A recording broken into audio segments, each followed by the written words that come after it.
নমস্কার বন্ধুরা, সকলকে পরিপাশা চ্যানেলে স্বাগত। আশা করি সকলেই ভালো আছেন। বন্ধুরা, গতকাল যে ভিডিওটি পাবলিশ করা হয়েছিল সেটিতে হোলিস্টিক প্রোগ্রেস রিপোর্ট কার্ডে কিভাবে নাম্বার পুট করতে হবে, কোন কোন বিষয়গুলি খেয়াল রাখতে হবে এবং কখন কখন এই কাজটি সম্পন্ন করতে হবে সেই বিষয় নিয়ে কিন্তু বিস্তারিত আলোচনা করা হয়েছে। যারা সেই বিষয়টি দেখেননি, ভিডিওটি মিস করে গেছেন, তাদের আমি আই বাটনে লিঙ্ক দিয়ে দিচ্ছি, সেখান থেকে আপনারা দেখে নিতে পারবেন বা চ্যানেলে ভিজিট করেও সেখান থেকে দেখে নিতে পারবেন। আজকে বাংলার শিক্ষা পোর্টালে অনলাইনে কিভাবে আপনি হোলিস্টিক প্রোগ্রেস রিপোর্ট কার্ডে মার্কস আপলোড করবেন সেটা আমরা আজকে দেখে নেব। দেখুন, আপনাকে হার্ড কপি এবং সফট কপি মানে ওই পেপার যেটি দেওয়া হয়েছে হোলিস্টিক প্রোগ্রেস রিপোর্ট কার্ড, সেখানেও যেমন আপলোড করতে হবে, ঠিক একইভাবে আমরা যেমন ফর্মেটিভ সামেটিভের নাম্বার আপলোড করি বাংলার শিক্ষা এসএমএস পোর্টালে, ঠিক একইভাবে সেখানে গিয়েও কিন্তু আপনাকে সেটি পুট করতে হবে। তাহলে চলুন, আজকে আমাদের আলোচ্য বিষয় যে অনলাইনে কিভাবে আপনি এইচপিআরসি মানে হোলিস্টিক প্রোগ্রেস রিপোর্ট কার্ডের নাম্বার আপলোড করবেন। দেখুন, প্রথমেই যে বিষয়টি আসছে, আমি স্ক্রিনটা একটু বড় করে নিই, এগুলো তাহলে বুঝতে সকলেরই সুবিধা হবে। প্রথমেই আপনি www.schoolbanglarshikha.com এ ভিজিট করবেন। সেখানে গিয়ে কিন্তু আপনি প্রথমেই এই যে লিঙ্কটা পাবেন লগ ইন স্কুল, সেখানে ক্লিক করে আপনি এই পেজে চলে আসবেন। ঠিক আছে, হোলিস্টিক প্রোগ্রেস রিপোর্ট কার্ডে নাম্বার পুট করার জন্য এই লগ ইন পেজটিতে এসে আপনাকে স্কুলটি বেছে নিতে হবে। ঠিক আছে, আর যদি টিচার হিসেবে করেন তাহলে এন্টার ডাইস কোড পুট করতে হবে, এন্টার ইউজার নেম পুট করতে হবে, পাসওয়ার্ড পুট করে আপনাকে ক্যাপচা জায়গাটি ঠিকঠাকভাবে ফিল আপ করার পরই সাইন ইন করলে আপনার কাছে এই পেজটি খুলে যাবে। যদি আপনি অ্যাজ এ টিচার যদি খোলেন মানে লগ ইন করেন, তখন কিন্তু আপনাকে এইগুলি দিতে হবে। আপনি যদি স্কুলের তরফ থেকে এটা ওপেন করেন তাহলে শুধুমাত্র ডাইস কোড এবং পাসওয়ার্ড দিলেই কিন্তু হবে। এবং অ্যাডমিনিস্ট্রেটরের দিক থেকে যদি খোলেন তবে কিন্তু রিকোয়ার্ড ইউজার নেম এবং পাসওয়ার্ড সেক্ষেত্রেও কিন্তু দিতে হবে। তাহলে এই বিষয়গুলি কিন্তু সকলে একটু খেয়াল রাখবেন। স্কুলের দিক থেকে খোলাটাই কিন্তু সব থেকে সুবিধাজনক, বা যদি টিচার হিসেবে আপনি খুলতে চান তাহলে সেটাও কিন্তু করতে পারেন। সমস্ত বিষয়গুলি বলা রইল। স্কুল এবং হেড অফ দ্য ইনস্টিটিউটের ড্যাশবোর্ডটা আপনি দেখুন এবার। ঠিক আছে, তাহলে স্কুল এন্টার সাইট থেকে যদি আপনি খোলেন তখন কিন্তু আপনার সামনে এই বিষয়গুলি চলে আসবে। সেটা ওপেন হলেই কিন্তু টিচারের তরফ থেকে আমি যদি টিচার লগ ইনে করি তবে কিন্তু আমার কাছে এই বিষয়টি পুরোটা চলে আসবে। স্টাফ কতগুলি, স্টুডেন্ট কত আছে, student performance, language set up, ECA, এই সমস্ত বিষয়গুলি পরপর পরপর কিন্তু আপনার কাছে এই সাইড বারটি চলে আসবে, লেফট সাইড বারটি। এখানেই কিন্তু আমাদের যাবতীয় যা কিছু কাজ করার আপনাকে কিন্তু এখানেই সেই কাজটি করতে হবে। পরবর্তী যদি আমি স্লাইডে চলে যাই, টিচার ড্যাশবোর্ড, এটাকেই বলছে টিচার ড্যাশবোর্ড। ঠিক আছে, এখানে আপনাকে কিন্তু কি করতে হবে, সমস্ত সেটআপ আপনার ক্লাসের যে সমস্ত সেটআপগুলি সেগুলি কিন্তু আপনি যেহেতু as a teacher log in করেছেন তাহলে সেখানে কিন্তু teacher user level can access limited modules, এখানে কিন্তু আপনি সমস্ত টিচারের প্রোফাইল কিন্তু খুলতে পারবেন না। স্কুলের এন্ড থেকে খুললে কিন্তু যেগুলি দেখা যায়, টিচার এন্ড থেকে কিন্তু সেইগুলি সীমিত। বেসিক সেটআপ আপনাকে করতে হবে কি, যদি অ্যাজ এ টিচার আপনি ওপেন করেন তাহলে প্রথমেই আপনাকে আসছে স্কুলের ল্যাঙ্গুয়েজ সেটআপ।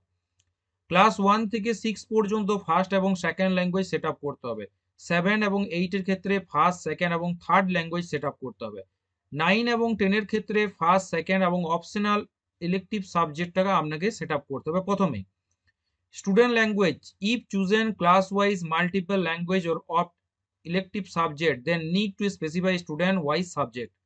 ক্লাস টিচারের কার্ড যেগুলি আসছে, দেখুন এক্ষেত্রে প্রথমেই ইসিএ বা এক্সাম কপি অ্যালোকেশনের যে বিষয়টি থাকছে, প্রত্যেক ক্লাস অনুযায়ী ক্লাস টিচার কিন্তু এখানে অ্যালট করতে হবে। ঠিক আছে, তাহলে অ্যাসাইন ক্লাস টিচার ক্লাস এবং সেকশন ওয়াইজ এটা আপনাকে করতে হবে।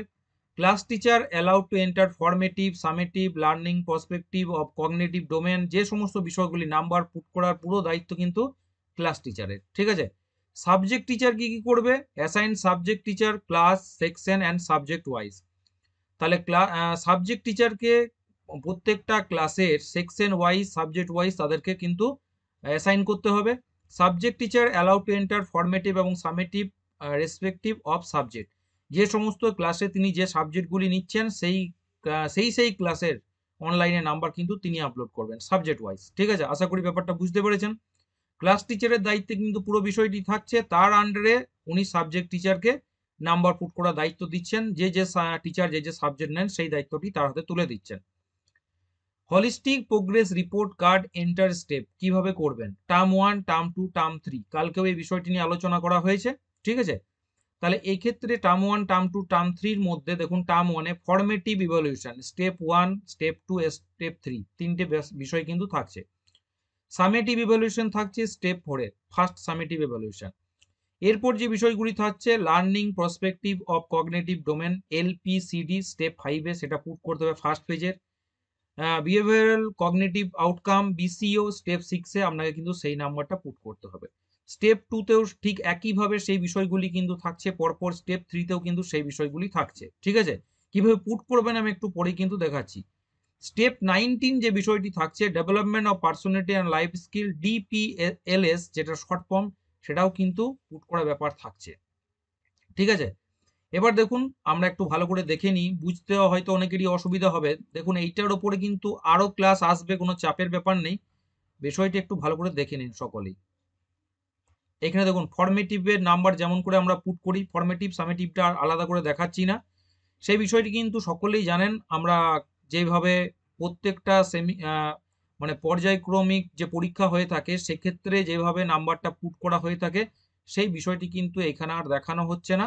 ফরমেটিভ ইভ্যালুয়েশনের নাম্বার এবং সামেটিভ ইভ্যালুয়েশনের নাম্বার আমরা কিন্তু যেমনভাবে পুট করে থাকি অনলাইনে ঠিক একইভাবে কিন্তু এখানে নাম্বারটি পুট করতে হবে। যদি কোনো বাচ্চা অ্যাবসেন্ট থাকে তাহলে কিন্তু এখানে টিকে আনটিক করে দিতে হবে, তাহলে কিন্তু সে অ্যাবসেন্ট বোঝা যাবে। ঠিক আছে, এবার ফরমেটিভ এবং সামেটিভ এই দুটো বিষয় কিন্তু পরপর আসছে, যেটা আপনারা সকলেই জানেন, সেই বিষয়টি আমার দেখানোর উদ্দেশ্য নয়। আমার দেখানোর উদ্দেশ্য হচ্ছে learning prospective of cognitive domain. এইবার যেটা আসছে আমাদের মানে হলিস্টিক প্রোগ্রেস রিপোর্ট কার্ড অনুযায়ী সেই নাম্বারটি আপনি কিভাবে পুট করবেন। দেখুন এখানে কিন্তু যথারীতি আপডেট দিয়ে দেওয়া হয়েছে ফরমেটিভ সামেটিভ, এবং তারপরেই কিন্তু এই জিনিসগুলি আসবে পর পর পর পর। ঠিক আছে, তাহলে আপনাকে কিন্তু সেই একইভাবে ফরমেটিভ সামেটিভ যেভাবে সিলেক্ট করা হয় তারপরেই দেখুন দেওয়া আছে learning prospective of cognitive domain বা এলপিসিডি, সেখানে ক্লিক করলেই আপনাকে কিন্তু এই সাবজেক্টটি চলে আসবে। একাডেমিক ইয়ার 2025 থেকে এটা চালু হতে চলেছে, 2025 দেখাবে। সমস্ত ক্লাস সেকশন এভলিউশন 1 লিখে সার্চ বাটনে ক্লিক করলেই কিন্তু আপনার কাছে এবার যেমন করে ফরমেটিভ সামেটিভের নাম্বার পুট করা জায়গা আসে ঠিক একইভাবে কিন্তু এখানে চলে আসবে। ঠিক আছে, তাহলে ঠিক একইভাবে কিন্তু আপনার কাছে এই বিষয়গুলি চলে আসছে। ওকে, আশা করি বুঝতে পেরেছেন, কোনো অসুবিধা হওয়ার কথা নেই। পর পর পর পর আসবে। সেখানে যেমন বিষয়টি ছিল ফরমেটিভের ক্ষেত্রে 5টি করে ঘর ছিল, এখানেও কিন্তু ঠিক একইভাবে পর পর ঘরগুলি থাকবে, সেই ওয়াইজই কিন্তু আপনাকে নাম্বার পুট করতে হবে। এখানে কিন্তু সেই বিষয়টি থাকছে। ওকে, আশা করি বুঝতে পেরেছেন। দেখুন ম্যাক্সিমাম ক্যারেক্টার লিমিটেড হচ্ছে 50, এন্টার টেক্সট আপনাকে কিন্তু সেইভাবে কিন্তু এখানে লিখতে হবে। Chosen all option to search the student list, এখানে কিন্তু সমস্ত জিনিসগুলি এখানে পরপর লেখা আছে, সমস্ত ফিল্ডগুলি কিন্তু আপনাকে ফিল আপ করতে হবে, এটা কিন্তু ম্যান্ডেটরি। ওকে, এবার যে বিষয়টি আসছে দেখুন, তারপরে আসছে বিসিও বিহেভিয়ারাল কগনিটিভ আউটকাম, সেই বিষয়গুলি কিন্তু পরপর যে বিষয়গুলি বললাম 3টে কলাম পরপর আসবে, 3টে অপশন দেওয়া থাকবে, সেই অপশন ওয়াইজ কিন্তু এবার পরপর যেমন করে আমরা নাম্বার পুট করি ঠিক একইভাবে কিন্তু এখানে খুলে যাবে সব। এখানে পরপর দেখুন গ্রেড প্রদান করতে হবে, এ বি সি ডি, এই গ্রেডগুলি কিন্তু আপনাকে প্রদান করতে হবে। এখানে কিন্তু সেই যে 15টি ঘর দেখানো হয়েছিল সেই 15টি ঘর যেটা আমি হার্ড কপিতে দেখিয়েছিলাম পরপর কিন্তু সেই ঘরগুলি থাকবে, সেই ঘরে কিন্তু এ বি সি ডি এই গ্রেডগুলি আপনাকে প্রদান করে ফিল আপ করতে হবে। তাহলে 3টি অপশন দেওয়া আছে, সেই অপশনগুলিতে কিন্তু আপনাদের অনেকগুলি করে ঘর থাকবে যেগুলি হার্ড কপিতে দেখানো হয়েছিল। যারা হার্ড কপির ওইটা মিস করে গিয়েছেন তারা অবশ্যই কিন্তু সেই ভিডিওটি প্রথমে দেখে নেবেন, তারপরে কিন্তু অনলাইনে কিভাবে মার্কস আপলোডের ব্যাপারটা আসছে সেটা দেখবেন, কেননা তাছাড়া কিন্তু আপনাদের একটু অসুবিধা হতে পারে। ঠিক আছে, ঠিক একইভাবে ফরমেটিভে যে নাম্বার পুট করার বিষয়টি ছিল সেই বিষয়টি কিন্তু এখানেও থাকছে। হলিস্টিক প্রোগ্রেস রিপোর্ট কার্ডের সিস্টেম জেনারেটেড, ওইগুলি পুট করার পরই কিন্তু আপনার কাছে এইভাবে সিস্টেম জেনারেটেড কার্ডটি কিন্তু চলে আসবে। হলিস্টিক প্রোগ্রেস রিপোর্ট কার্ড বা এইচপিআরসির সিস্টেম জেনারেটেড কার্ডটি ঠিক একইভাবে নাম্বার পুট করার পর আপনার কাছে এইভাবে প্রদর্শিত হবে।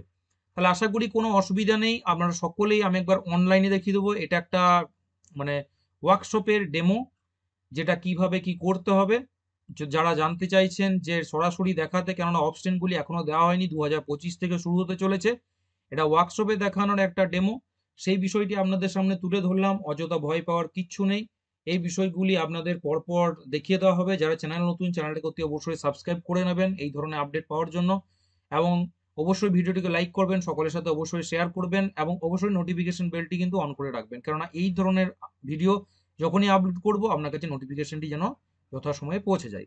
আসছি পরে ভিডিও নিয়ে, সকলকেই বলবো যারা চ্যানেল নতুন চ্যানেলটিকে অতি অবশ্যই, কিন্তু আরও একবার বলছি, চ্যানেলটিকে অতি অবশ্যই সাবস্ক্রাইব করবেন, শেয়ার করতে ভুলবেন না, নোটিফিকেশন বেলটি অবশ্যই অন করে রাখবেন। সকলে ভালো থাকবেন, সুস্থ থাকবেন।